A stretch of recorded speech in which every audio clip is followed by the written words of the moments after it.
Bro நான் கேட்குற மாதிரி யாரும் பண்ணி கொடுக்க மாட்டேங்கிறாங்க ப்ரோ. என்னாச்சு ப்ரோ?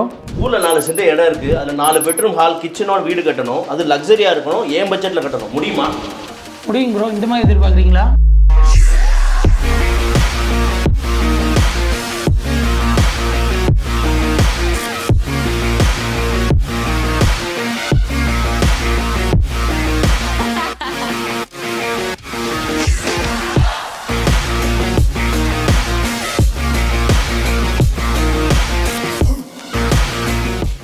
ப்ரோ வீடு சூப்பராக இருக்கு ப்ரோ. என்ன ப்ரைஸ்ல இருந்து பண்ணுறீங்க? நம்ம ஸ்கொயர் ஃபீட் 2150 பண்ணிட்டு இருக்கோம் சார். இது மட்டும் இல்ல, வீடு கட்டுறதுக்கு முன்னாடியே வீடு எப்படி இருக்கும்னு VR டெக்னாலஜி மூலமா காட்டுறாங்க. வீடு கட்ட ஆரம்பிச்சிட்டாங்கன்னா வீடு எந்த நிலைமையில இருக்குன்னு வெப் போர்ட்டல்ல பார்த்து தெரிஞ்சுக்கலாம். நீங்க தமிழ்நாட்டுல எந்த ஊர்ல இருந்தாலும் சரி, நீங்க லேண்டை மட்டும் காமிச்சா போதும். அதுக்கு ஆர்கிடெக்சரல் டிசைன், ஸ்ட்ரக்சரல் டிசைன், பில்டிங்கோட காஸ்ட் எல்லாம் ப்ரீ பிளான் பண்ணி நம்ம எதிர்பார்க்கிற பட்ஜெட்டுக்குள்ள முடிச்சு கொடுக்கறவங்க தான் கரூர்ல இருக்கிற பிசினஸ் பெஞ்ச். அவங்க என்கொயரி நம்பர் வீடியோல கொடுத்துருக்கேன், செக் பண்ணி பாருங்க.